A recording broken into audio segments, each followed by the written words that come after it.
Oke, selamat pagi ya. Good morning. Saya baru pulang juga dari RUPS BTPS ya. Sekarang jam setengah 10. Jadi dari tadi pagi kita sudah menyiapkan ya dari jam 5 pagi barang ini. Setelah saya pulang kita akan review satu persatu ya.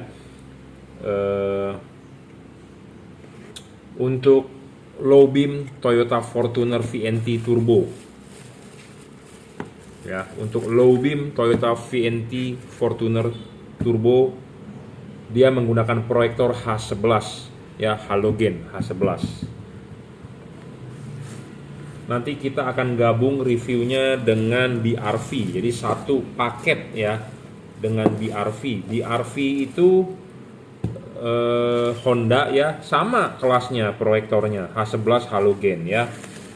Tapi BRV ini mau kita review adalah satu set untuk lampu dekat, lampu jauh, fog lamp ya, fog lamp GL3, lampu jauhnya Cree, lampu dekatnya Cree ya. Jadi satu paket itu Fortuner dengan BRV satu sama ya, karena dia sama-sama menggunakan proyektor halogen H11 ya.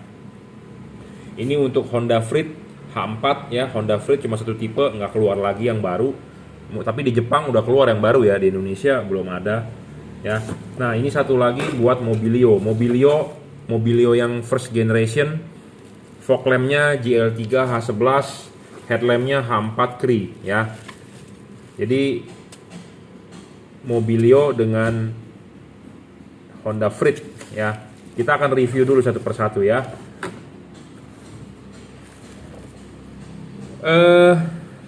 Kenapa saya rekomendasikan tipe bolam ini? H11 buat Toyota Fortuner atau untuk Honda BRV. Jadi sebenarnya ini satu kelas ya. Toyota Avanza Veloz, Toyota Fortuner, Toyota Sienta ya. Itu satu paket, proyektornya sama, lahirnya sama ya, cuma beda casingnya beda-beda. Jadi mobilnya beda, casingnya beda. Tapi kalau proyektornya 11-12 ya. Sama dengan Honda CR-V, Honda BR-V, Honda HR-V yang baru juga proyektornya halogen H11. Jadi 11-12 lah ya. Kalau Suzuki dipakai di R3 yang 2020 ya. Jadi itu pakainya adalah H11. Tapi kebetulan ini untuk Fortuner VNT Turbo ya. Kenapa saya rekomendasi tipe ini? Selalu saya ngomong syarat bolam bagus dulu. Satu, wattnya harus gede ya. Wattnya harus gede. Gede di sini maksudnya bukan yang gede sekali, memang ini sudah lebih hemat daripada halogen, karena halogen 55 watt, dia cuma 30 watt ya. Jadi maksudnya adalah wattnya gede itu harus sesuai dengan spesifikasi. Banyak yang tidak sesuai dengan spesifikasi, di dus ditulis gede-gede ya, kenyataannya tidak sampai ya. Jadi ini levelnya 30 watt 3100 lux. Bolam halogen itu diukur menggunakan lux meter. Di meja saya ini ada alatnya ya, light meter ini di depan. Itu 1000, nggak sampai 1000 lah kalau H11 ya, sekitar 900-an. Nah ini bohlam bisa mencapai 3100 lux. Jadi sudah 3 kali lebih terang dari bohlam standarnya ya, seperti itu. Nah syarat kedua, sudah terang ya, sudah terang, sudah wattnya sudah besar. Nah syarat kedua itu harus stabil ya, harus stabil. Banyak LED yang di pasaran ya, dicoba di meja 10 menit sudah ngedrop wattnya. Jadi banyak ya seperti itu, jadi ngedrop. Nah makanya kenapa kita membuat syarat bohlam itu tidak boleh ngedrop. Kalau bohlam ngedrop itu ya jelek dong, tidak termasuk bohlam syarat bohlam bagus ya, seperti itu. Ketiga, adjustable. Nah adjustable ini lebih penting di proyektor. Kenapa? Karena proyektor ini tipe sorotan samping ya. Ini bagian proyektor yang diarsir ini bagian yang paling penting.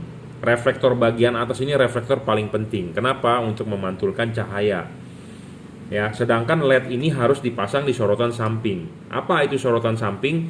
Jadi dia harus vertikal. Nah kalau ini dipasang begini, bohlam yang tidak mempunyai patokan, atau Anda beli bohlam di luar yang tidak dipandu pemasangannya, Anda tidak tahu nih bohlamnya arahnya kemana.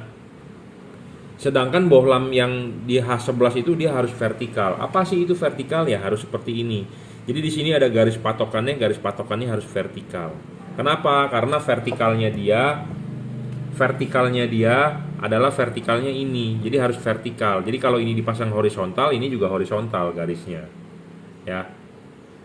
Yang pasti adalah untuk pemasangan LED di proyektor ini harus vertikal. Vertikalnya bebas, Anda mau kabel ke bawah atau kabel ke atas, enggak ada masalah gitu ya. Yang penting adalah harus vertikal. Intinya seperti itu. Bohlam harus vertikal, jangan sampai tidak vertikal ya. Nah, makanya kenapa enak sekali bohlam ini ada garis patokannya. Karena kalau Anda mau lihat vertikal di depan nggak bakal bisa. Ya, seperti itu. Makanya bohlam perlu bisa di adjustable. Devalut adalah vertikal. Selain itu, Anda bisa putar sedikit ke kiri, putar sedikit ke kanan supaya sinarnya lebih banyak ke kiri atau ke kanan, dan ini bisa ditarik mundur. Ditarik mundur, didorong maju bisa. Devalut adalah dorong maju mentok. Tapi kalau Anda mau tarik mundur juga boleh. Jadi nanti hasilnya akan kita coba, outputnya akan lebih dekat ke bumper ya. Nah, Pak, ini bohlam bisa diputar-putar tarik mundur, copot dong Pak di mobil. Nggak mungkin copot bro. Ya, memang ini didesain buat bisa adjustable ya, tidak bakal copot. Intinya seperti itu. Syarat keempat, serviceable, ini sebagai syarat bonus, bohlam ini bisa diservis dalam arti chipnya kalau mati bisa di replacement ya. Kelima, soal bayangan gelap. Nah, bayangan gelap ini penting bro, harus kecil ya. Bayangan gelapnya harus kecil dan tidak boleh terlalu gelap. Kenapa? Karena LED ini dipasangnya adalah vertikal. Seperti ini, vertikal ya. Ini garis lurus, ini vertikal. Dipasangnya harus begini. Nah, bagian atas reflektor ini terima bayangan gelap. Kalau bohlamnya bayangan gelapnya gede, berarti di tengah ini ketemunya tidak terlalu terang. Sedangkan bagian yang tengah atas ini adalah fungsinya untuk memantulkan cahaya supaya napak di jalan. Nah, kalau dia terima yang gelapnya berarti kurang tebal. Ya, outputnya seperti itu. Ya. Jadi makanya kenapa syarat bohlam bagus harus kita penuhi dulu. Bayangan gelap harus kecil dan tidak terlalu gelap. Bayangan gelap ini kecil bro, tidak terlalu gelap. Jadi bohlam ini sebenarnya hampir 360 derajat. Ya. Kita bisa buktikan kok. Kita bisa kasih lihat di tembok hasilnya ya. Jadi sinar yang ke depan ini bayangan gelapnya sedikit tuh, tidak terlalu gelap dan tidak terlalu terang. Kalau gelap kan begini tuh, gelap banget ya, kehalangan ya. Kalau ini kan terang tuh ya, tidak terlalu gelap dan tidak lebar, itu intinya. Dan dia chipnya ini ada lensa. Lensa ini sebenarnya membantu pembiasan ya. Saya ada bohlam ini, kita potong lensanya, hasil outputnya jadi nggak bagus ya.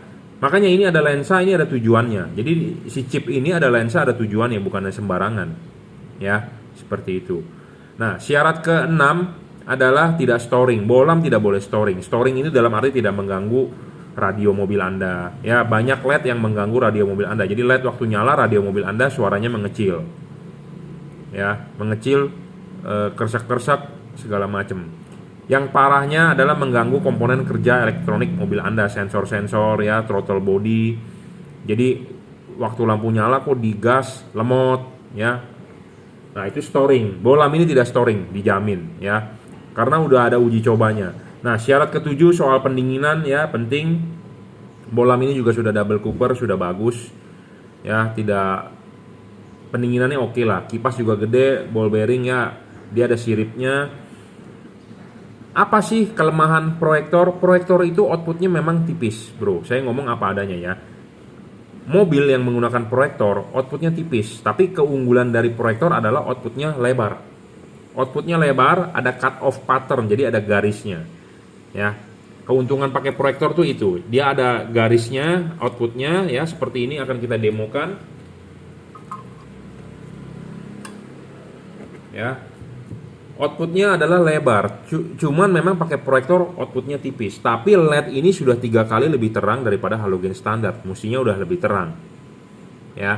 Tapi kadang-kadang ada orang yang mau lebih padat lagi, nah itu yang sulit. Kenapa? Karena memang ciri-ciri dari proyektor itu ya spread sinarnya lebar. Jadi lebar itu menyebabkan outputnya tipis di jalan ya, seperti itu. Oke, kita akan kasih lihat di tembok hasilnya ya, seperti ini. Jadi ini adalah devalut dorong maju mentok ya. Anda bisa tarik mundur. Ini review udah saya ulang-ulang ya, banyak juga yang masih bertanya, udah saya ulang-ulang karena ini juga untuk review yang beli ya. Jadi bahwa bolam itu saya sudah cek, sudah saya kalibrasi ya, segala macam bisa diputar. Nah, ini bergerak, kita dorong maju. Apa sih bedanya kalau didorong maju ininya lebih sempit, tapi kalau ditarik mundur ini akan lebih gede. Di tembok sini jaraknya cuma 2 meter, memang kelihatannya sedikit, tapi kalau di jalan prakteknya bisa kerasa bro. Ya, itu tarik mundur. Ya, jadi dia lebih membuka ininya. Tapi kalau Anda dorong maju lebih, jadi bisa Anda setting far near-nya. Jadi kalau intinya kalau Anda dorong maju dia sinarnya lebih jauh. Kalau ditarik mundur dia lebih deket. Itu aja ya. Ini juga bisa adjustable kiri kanan ya. Intinya seperti itu. Jadi bayangan gelap ini penting juga. Jadi bukan hanya ngomong wattnya saja ya. Wattnya saja. Karena kenapa? Ini reviewnya untuk Toyota Fortuner. Toyota Fortuner itu ya, di sebelahnya ada tabung radiator, itu bagus. Sebelahnya lagi tidak ada, itu lebih cepat kena panas. Makanya Anda harus mencari bolam dengan syarat yang stabil, nggak boleh ngedrop. Kenapa saya bilang nggak boleh ngedrop? Karena kalau ngedrop ya wattnya turun gara-gara panas. Karena mobil diesel itu relatif lebih panasnya lebih ekstrim ya dibandingkan mobil solar bensin ya. Solar memang karakternya begitu, lebih panas karena dia kan nggak ada busi. Memang pembakarannya ya harus dari panas mesin gitu ya.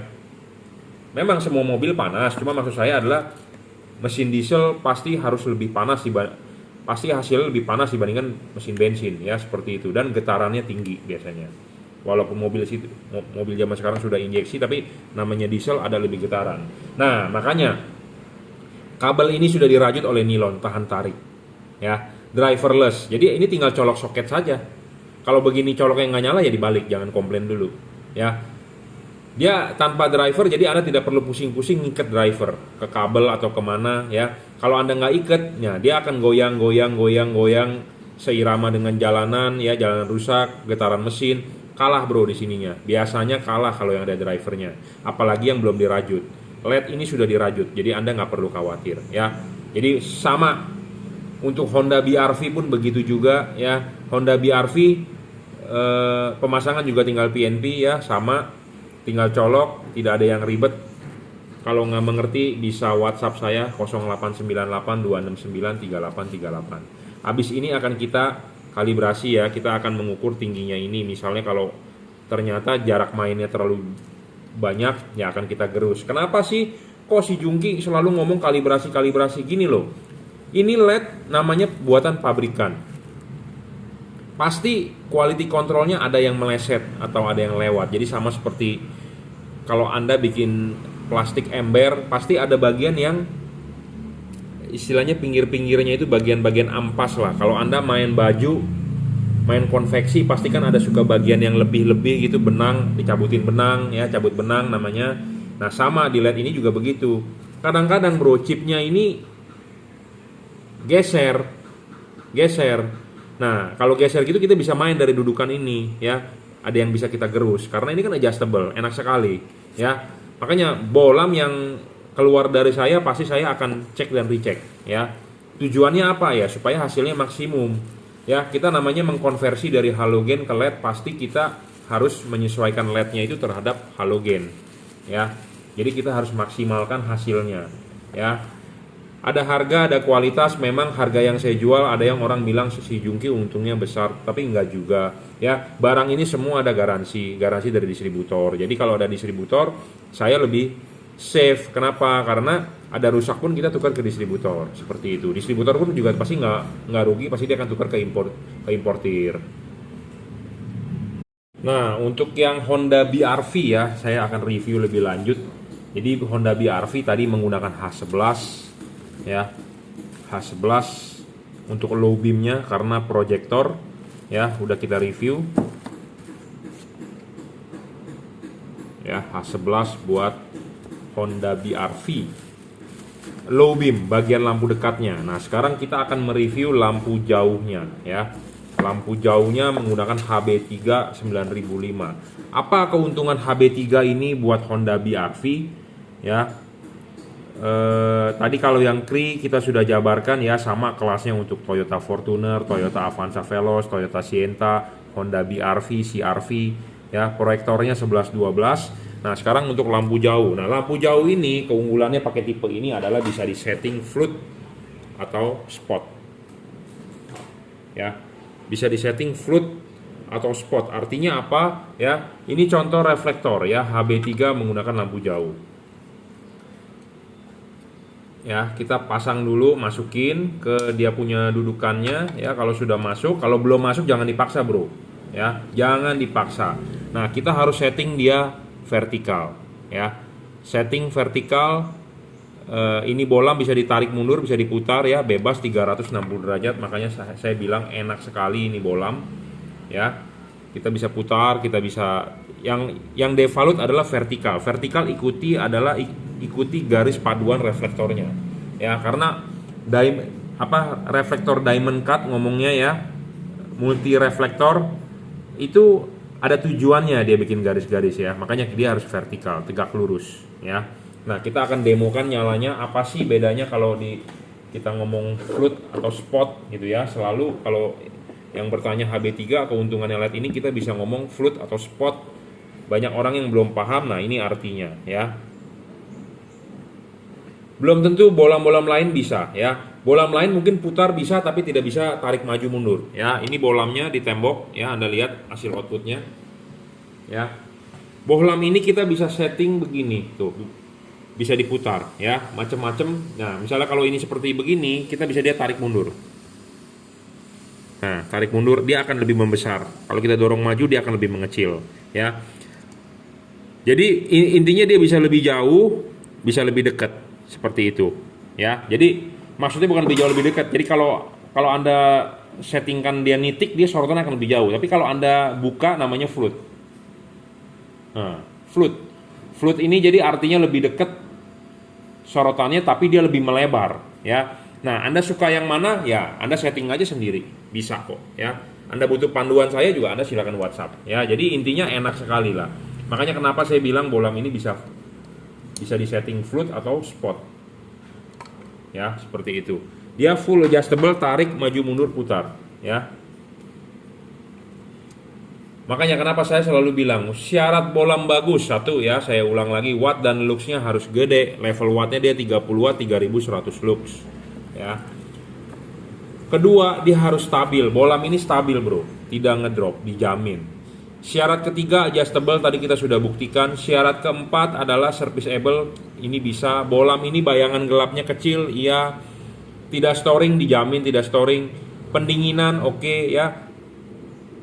Syarat ketujuh, pendinginan harus bagus, dia sudah double cooper.